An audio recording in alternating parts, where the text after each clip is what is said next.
या जो डंपर चलते हैं सभी क्षेत्रों के जहाँ जहाँ से वो ट्रक गुजरते हैं या डंपर गुजरते हैं सभी सड़क जो है वो टूट जाती है। तमाम सड़कें टूट चुकी हैं और जिनको ठीक कराने की कहीं भी कोई व्यवस्था नहीं की जा रही है।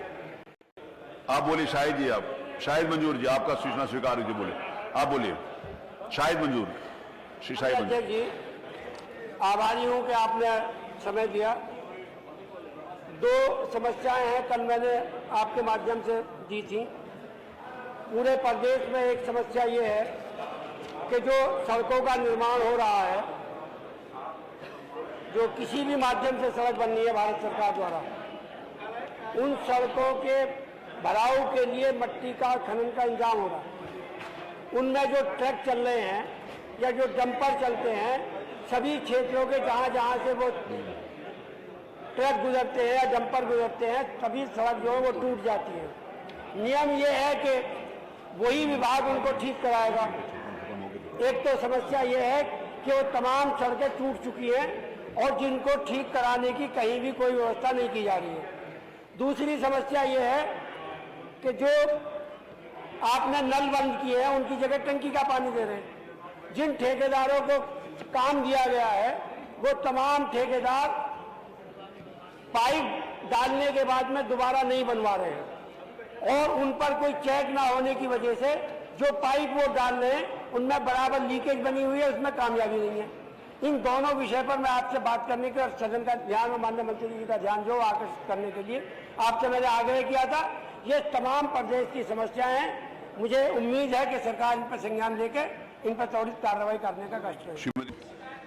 ये महिला सदस्य है माननीय, पहली बार नहीं, सुनिए, उनकी मंशा समझ गए कि जो पाइपलाइन पड़ रही है और पाइपलाइन डलवाने के बाद जिस ठेकेदार को भी दिया गया वो पूरी तरीके से उसको पूर्व स्थिति बहाल नहीं कर रहे हैं, उसको रिस्टोर नहीं कर रहे हैं माननीय। यही मामला है इनका भी और यही सम्माननीय हमारे शाहिद मंजूर साहब का भी यही मामला है।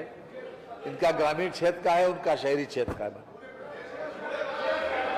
हाँ, वही तो उत्तर आ रहा है, पूरे प्रदेश का है, वही पूरे प्रदेश के बारे में योजना के अंतर्गत वही उत्तर आ रहा है। ये पूरे अरे वही तो आ रहा है, सुनो तो गंभीर समस्या पानी भीष्म पितामह। मान्यवर, ये सही है कि जो वर्तमान में हर घर जल योजना ग्रामीण क्षेत्र में चल रही है मान्यवर, उसके लिए सड़क काटी जाती है और ठेकेदार की ये जिम्मेदारी है कि उसको उसी पूर्व स्थिति में ही उसको बहाल करे। ये शिकायत मान्यवर कई क्षेत्रों से आई है, कई माननीय सदस्यों ने भी इस बारे में अपने अपने क्षेत्र के बारे में अवगत कराया है मान्यवर। निश्चित रूप से आज हमारे सामने जो सूचना आई है वो मैं आपको जानकारी दे दूं, उसके बाद मैं अपनी बात कह दूंगा।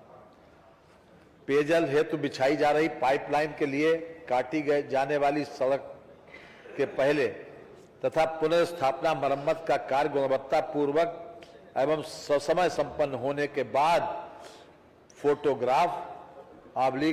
वीडियोग्राफी जीपीएस लोकेशन के साथ कराई जाएगी। ये निर्देश दिए हैं जिस समय उसको कंपनी को जब हम ठेका देते हैं, जब एमओयू होता है तो उसके साथ साथ निर्देश दिए गए हैं और 3 अक्टूबर 2022 को ये निर्देश दिया गया है। जो आपकी सूचना है ग्रामीण क्षेत्र की बात मैं कर रहा हूँ, यानी अर्थात फोटोग्राफी भी होगी पहले भी और बाद में भी, यानी वीडियोग्राफी फोटोग्राफी होगी उस पूरी जीपीएस के साथ, यानी ज्योग्राफिकल इंफॉर्मेशन सिस्टम के साथ पूरा होगा ताकि ये स्थान पता चल जाएगी यही स्थान पर हुआ। ये निर्देश दिया गया जिसे जल जीवन मिशन के पोर्टल पर अपलोड करते हुए लोक निर्माण विभाग के अधिशासी अभियंता को भेजी जाएगा।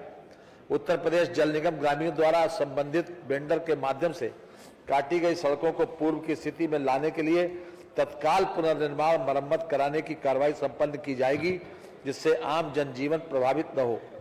पेयजल हेतु काटी गई लोक निर्माण विभाग की सड़कों के पुनर्निर्माण की कार्रवाई तभी पूर्ण मानी जाएगी जबकि लोक निर्माण विभाग का अधिशासी अभियंता संतुष्ट हो लेगा। यानी कुल मिलाकर जिम्मेदारी एक्सीएन की है, जेई और एई की नहीं है। एक्सीएन की जिम्मेदारी सौंपी गई। ये 3 अक्टूबर 22 को पूरी बात आ जाए, उसके बाद हम आपकी सुन लेंगे। और इसके बाद 29 मार्च 2023, 7 मई 2023, 7 जुलाई 2023 द्वारा प्रदेश के समस्त अधिशासी अभियंता उत्तर प्रदेश जल निगम ग्रामीण को पाइपलाइन बिछाने हेतु काटी गई सड़कों के पुनर्स्थापना मरम्मत का कार्य कराए जाने के निर्देश दे दिए गए हैं। ये व्यवस्था है लिखित रूप से। जो शहरी क्षेत्र में है वो भी इसी प्रकार की है, उसे दोहराने की आवश्यकता नहीं है। उसके केवल जल निगम ग्रामीण की जगह तो शहरी क्षेत्र आ जाता है। मेरा कहना यह है मान्यवर, ये अलग से इसकी बैठक करके और इसको फिर से निर्देश दे दिए जाएंगे कि हर हालत में उन सड़कों को रिस्टोर किया जाए। और जो वीडियोग्राफी की बात कही है वो वीडियोग्राफी से एक्सीएन संतुष्ट हो, एक्सीएन के दस्तखत करने के बाद ही ऊपर कार्रवाई भेजी जाए। ये मैं आपके माध्यम से पूरे सदन को आश्वस्त करना चाहता हूँ। बहुत बहुत महत्वपूर्ण।